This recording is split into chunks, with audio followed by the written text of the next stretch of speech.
Folks, the purpose of this video is to help you get started with the problems on Thought Primer 13a, which come out of chapter 5.4 and 5.6. Not 5.5, but I will have one thing to say about that chapter toward the end of this video.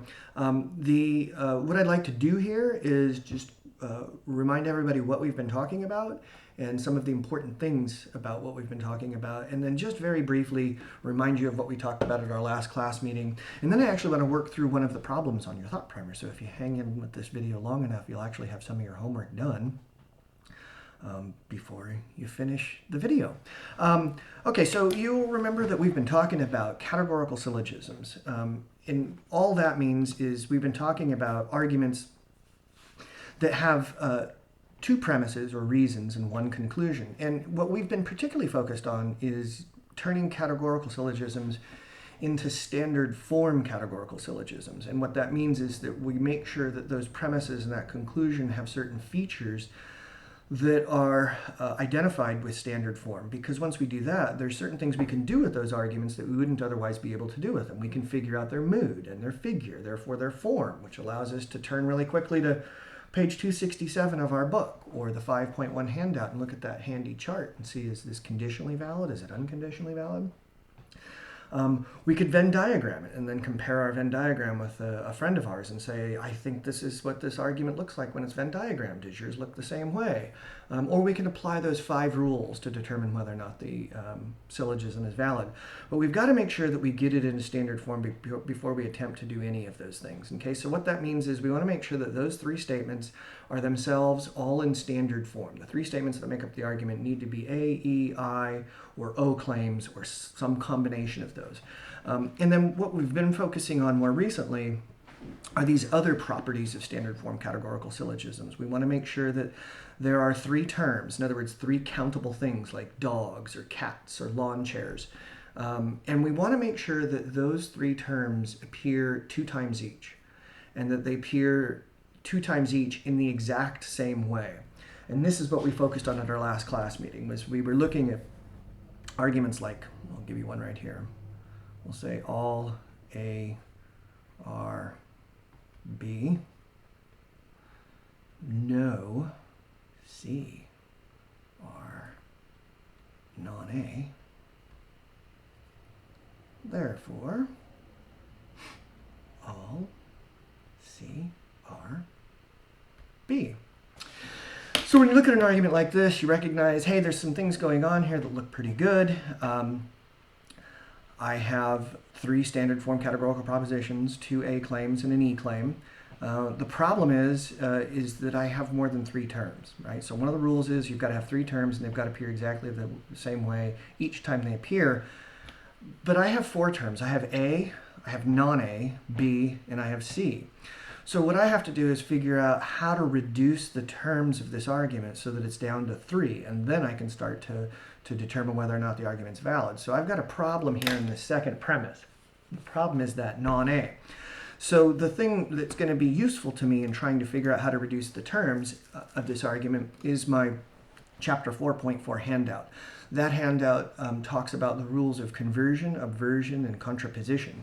And that handout does 2 things that are super important. One is that it tells me the steps for converting, obverting, or contraposing a claim.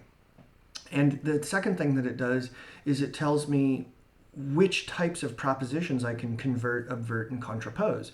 So when I look at that handout, I can see that I can apply the rule of conversion to both E and I claims, but I can't apply the rule of conversion to A and O claims. When I apply the rule of conversion to E and I claims, whatever the truth value was of the original sentence is going to be the truth value of the new sentence, right? So if I start with an E claim that's true and I convert it, the new E claim is also going to be true. But what 4.4 tells me is that I'm not allowed to convert A and O claims. If I try to convert an O claim or an A claim, I won't know what the truth value of the new claim that I create is. It'll be logically undetermined. So it doesn't matter whether the original claim was true or false. If I apply the rule of conversion in ways that I'm not allowed to, then I won't know the truth value of the new claim. Obversion is a handy rule because I can apply it to any of these types of claims. I can apply it to A, E, I, and O claims. And so when I look at this premise right here, I can see that if I were to invert this, which is something that I'm allowed to do, I would do two things.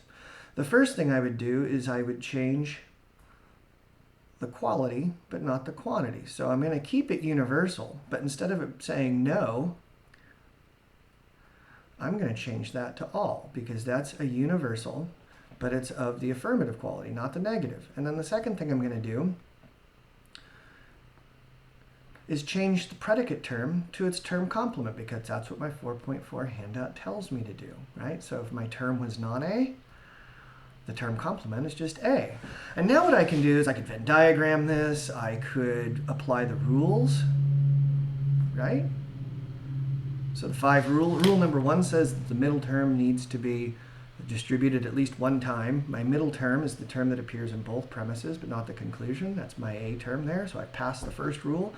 Rule number 2 says if there's a term that's distributed in the conclusion, like that guy, it has to also be distributed in a premise, and it is. It's distributed in the second premise.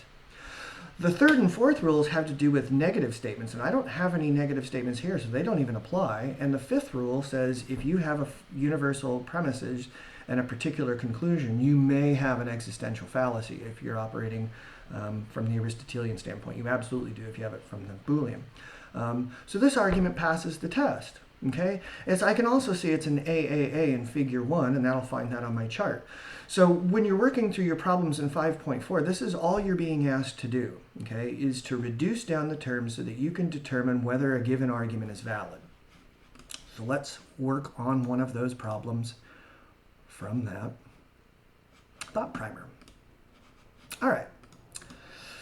So in exercise 5.4, I think it's on page 303, 307, something like that. You need to do problems 6 through 10. You don't have to worry about problems 1 through 4. We actually worked on problems 1 through 5. We actually worked on some of those at our last class meeting. In the instructions for exercise 5.4 are this. You're going to be given an argument, and you have to reduce it down to letters. In other words, represent it symbolically so that you can start to work on it. And then reduce down the terms so that you have just 3 of them that appear exactly the same way 2 times each. And then it's your choice. You can determine whether or not that argument's valid by using a Venn diagram or just by applying those 5 rules. So let's look at this problem here. So the problem says this, number 6, no objects that sink in water are chunks of ice, and no objects that float in water are things at least as dense as water.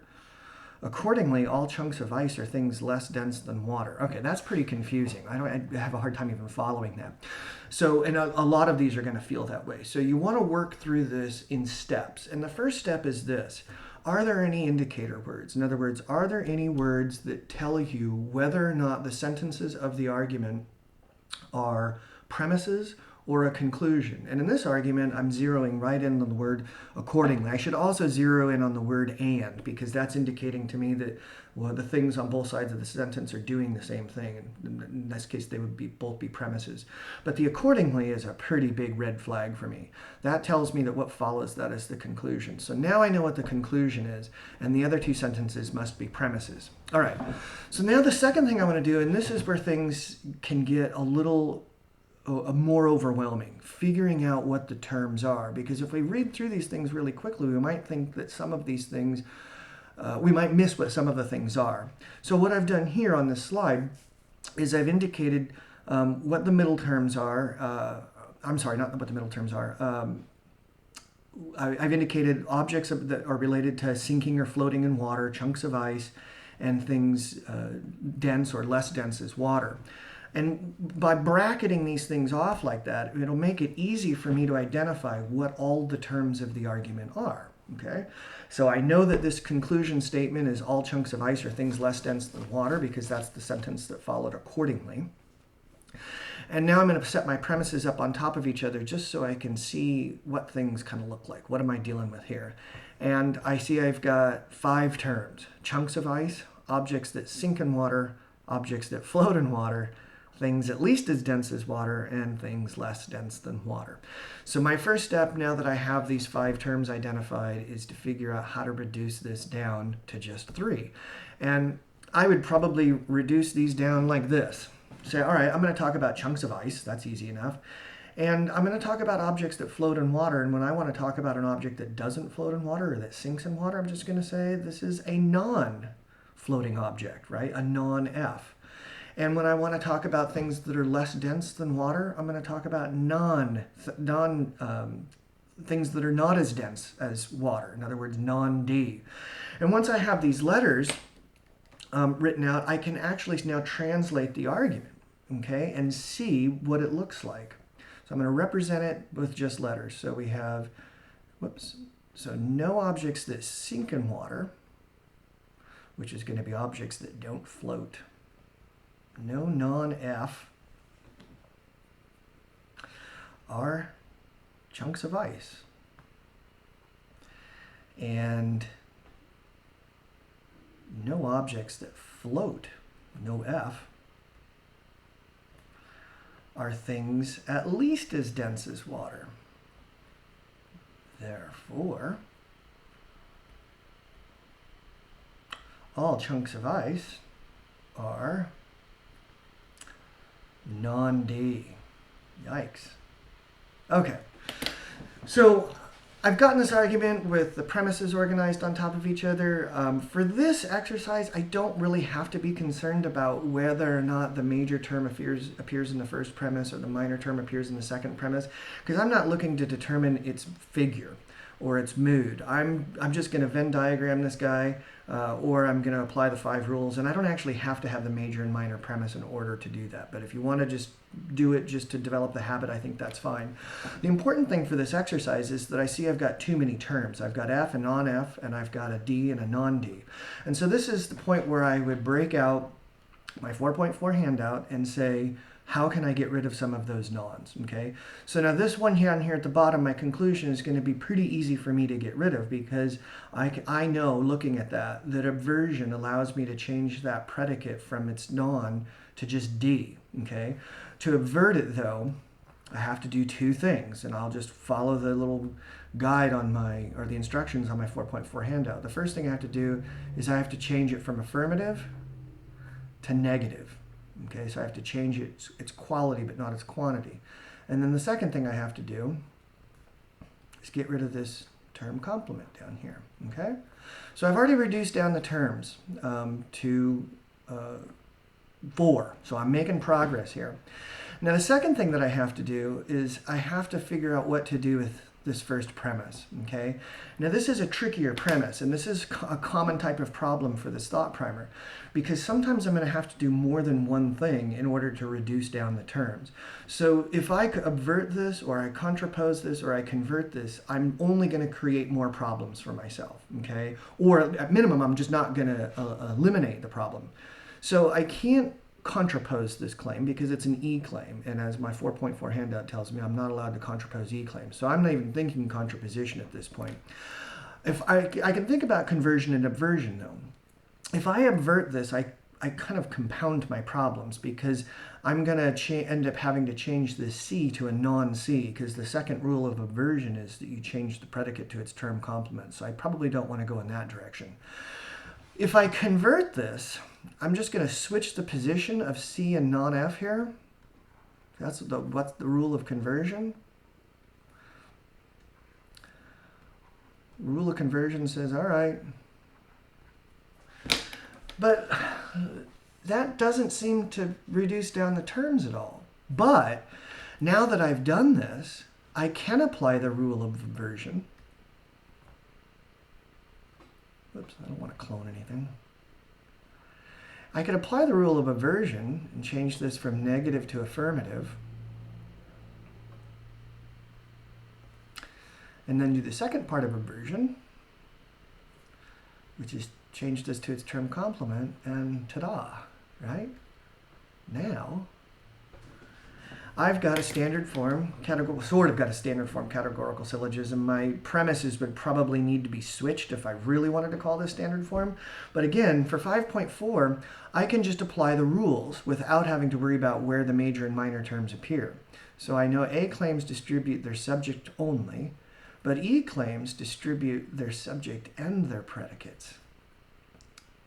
Okay, so I've just marked each of the distributed terms. Rule number 1 says that the middle term has to be distributed at least one time. Here's my middle term. It's distributed right here, so pass on rule number 1.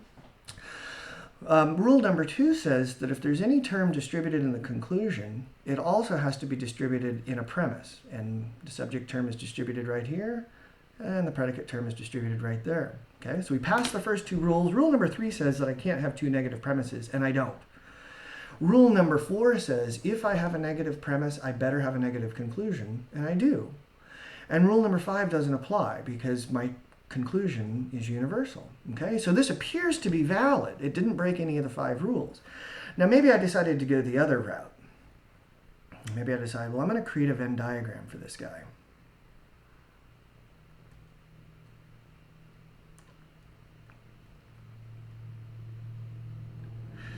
And we'll just mark it like this.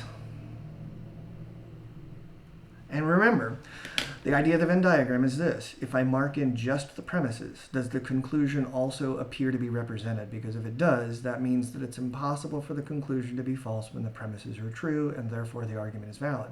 But if I don't see the conclusion after diagramming the premises, it means it's not necessarily the case that the conclusion has to be true when the premises are true.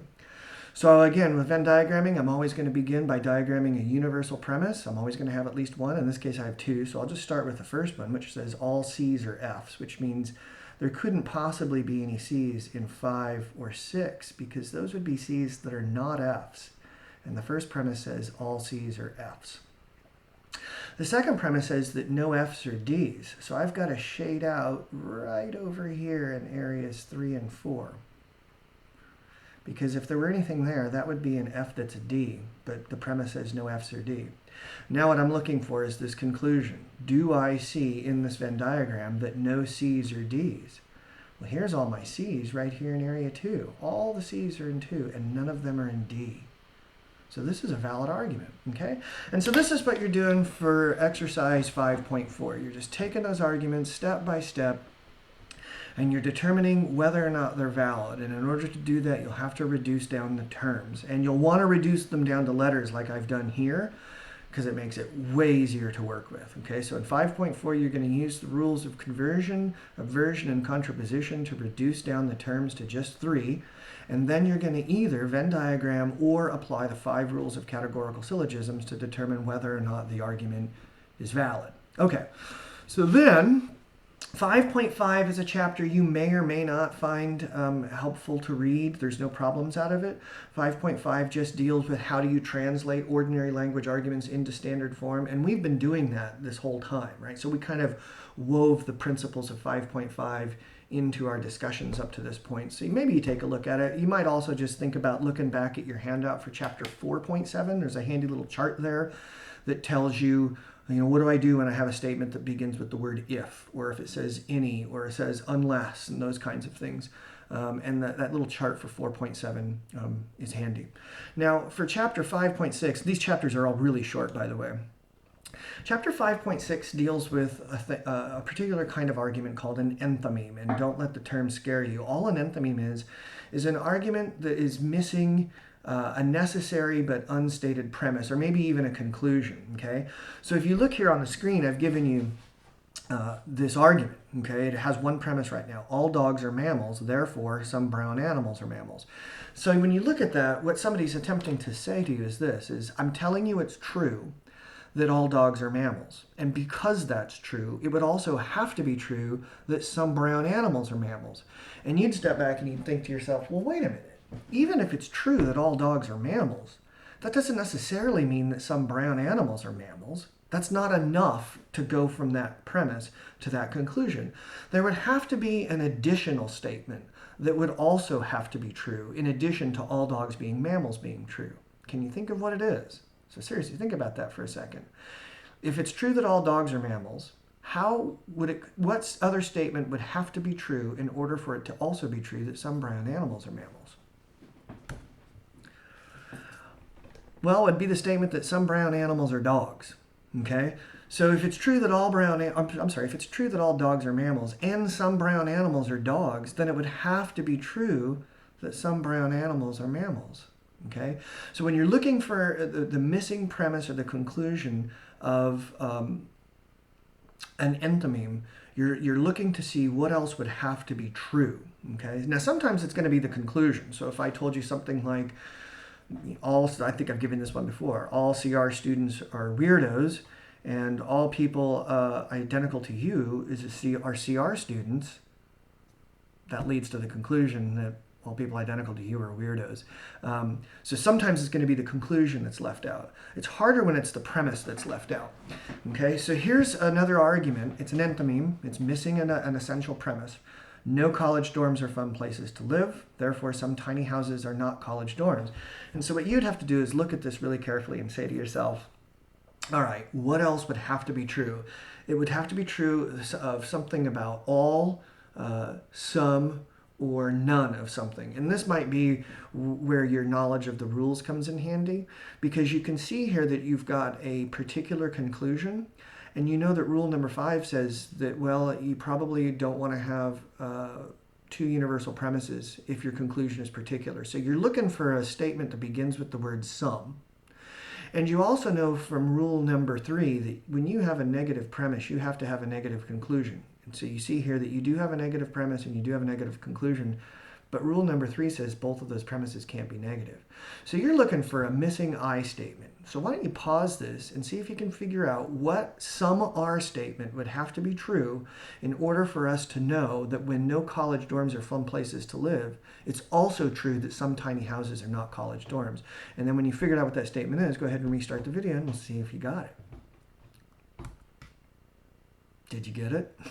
Some fun places to live are tiny houses. If that's true, and it's true that no college dorms are fun places to live, then it would have to be true that some tiny houses are not college dorms. All right, so that's what 5.6 is going to ask you to do. Don't freak out. The worst that happens is, you give it a shot, you read these chapters, you come back, you do your thought primer, and then there's going to be a whole other video for you to watch that allows you to check your work. All right, so hang in there. You can do this. I have total confidence. And if you have any questions or problems, remember, post something to the discussion board. We'll all help you out. Or if you don't want to do that, just shoot me an email and I'll help you out. All right.